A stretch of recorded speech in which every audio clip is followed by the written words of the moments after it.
all I want. 'Cause I don't even know my eyes.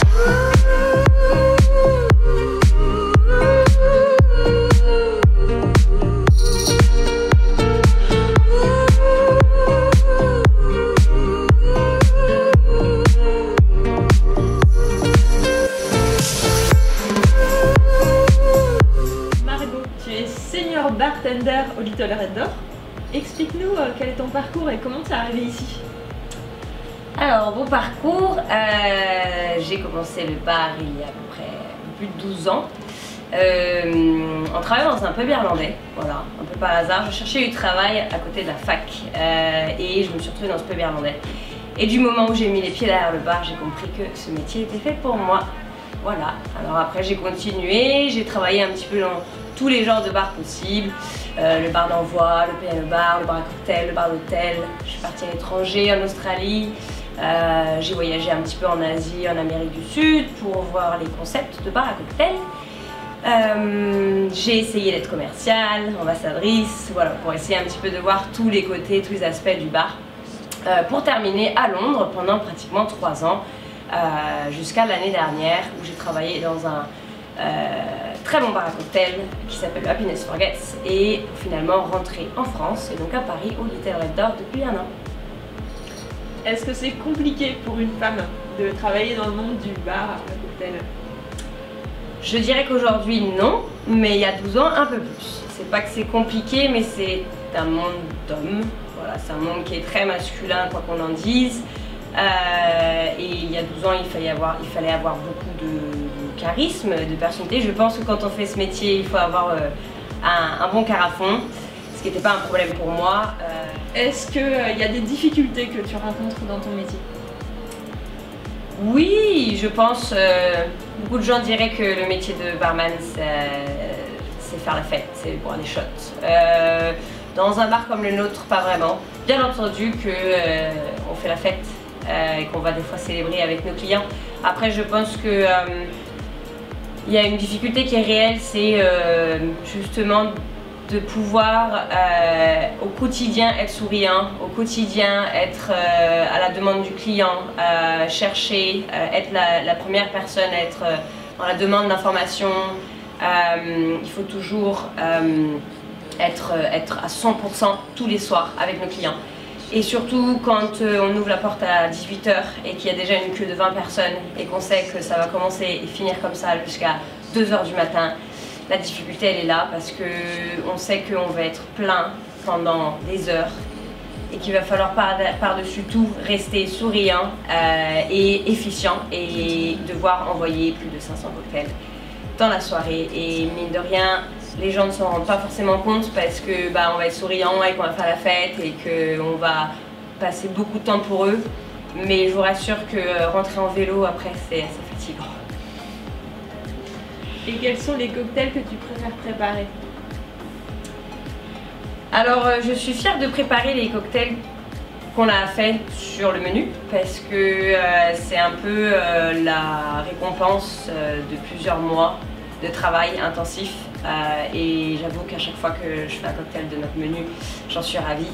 Après à côté de ça, on fait beaucoup de classiques ou de créations au Little Red Door. Des gens nous demandent de manière spécifique certains classiques ou alors de nous laisser le libre arbitre sur une création cocktail avec une saveur, une base alcoolique ou un arôme et de leur créer quelque chose.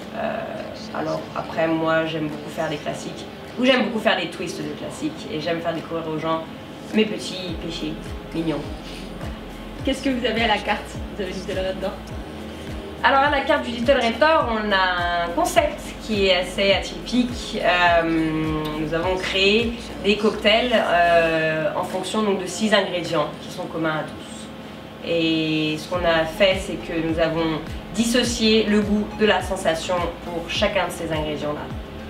C'est une question qu'on ne se pose jamais et qui pourtant est présente dans notre vie au quotidien. Dans le citron, qu'est-ce qu'on aime? Est-ce qu'on aime le goût ou est-ce qu'on aime la sensation d'acide? Voilà ce qu'on a essayé de montrer aux gens. Dis-moi un petit peu plus sur ces 6 ingrédients. Alors, on a décidé de travailler sur 6 ingrédients qui sont communs, que tout le monde connaît. Donc, nous avons le citron, le goût du citron et sa sensation d'acide. Nous avons le café, donc le goût du café et sa sensation d'amertume. Nous avons le champignon, donc le goût de champignon et sa sensation de umami. Nous avons la menthe, avec le goût de menthe mais la sensation de menthol. Le piment, donc le goût du piment sans le piquant, et donc la sensation de piquant mais donc sans le piment.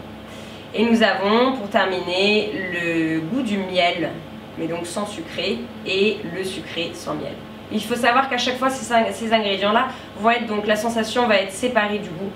Donc on va travailler sur le goût mais sans la sensation, et vous aurez un autre cocktail qui sera la sensation mais sans le goût. Donc c'est très perturbant au niveau de la perception, parce que c'est pas quelque chose qu'on a l'habitude de boire. Et là tu vas me préparer quoi comme cocktail?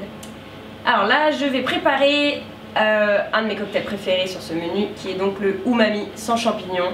On est sur une sensation, le umami c'est la 5e saveur, c'est quelque chose qui n'est pas très commun finalement, les gens ne sont pas familiers avec la sensation de umami, et c'est pour ça que moi j'aime ce cocktail et que j'aime le présenter aux gens, parce que pour le coup on est sur un cocktail qui est vraiment atypique et qui fait beaucoup parler. Tu peux nous la décrire, cette sensation umami? Alors la sensation umami, c'est cette sensation qui vous fait saliver, parce que c'est des ingrédients qui vont avoir une grande longueur en bouche et qui vont être très intenses au niveau de leur goût.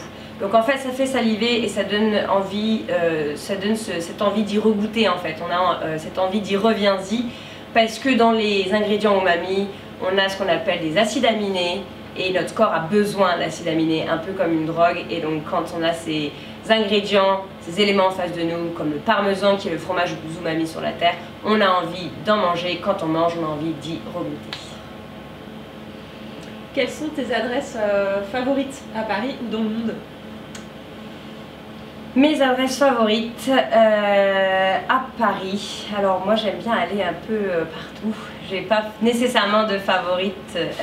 Après j'adore par exemple aller au Danico à Paris parce que je sais qu'à chaque fois que je vais aller là-bas, mes verres vont être délicieux. Je vais jamais être déçue. Après si j'ai envie de faire un petit peu la fête et que ce soit un peu plus décontracté, je vais aller à la Commune. Voir mes amis qui travaillent là-bas, parce que c'est une terrasse intérieure où il y a un peu de musique, on se sent pas tellement enfermé, on peut y aller avec plusieurs copains, on va toujours avoir un superbe accueil. Voilà. Après pour ce qui est du monde, j'aime aller, je pense que l'Asie est un continent qui est vraiment très bien aujourd'hui par rapport au bar à cocktail.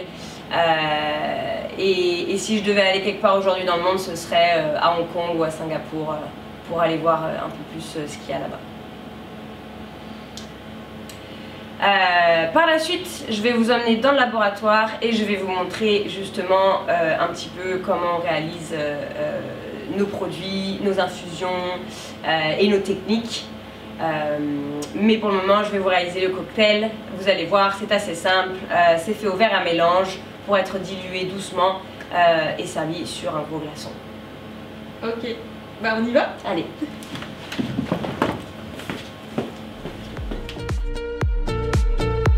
I'm just trying to be honest. I don't wanna hurt you too. When I'll be there, I'll be there. I know I sound confused, but all I want, all I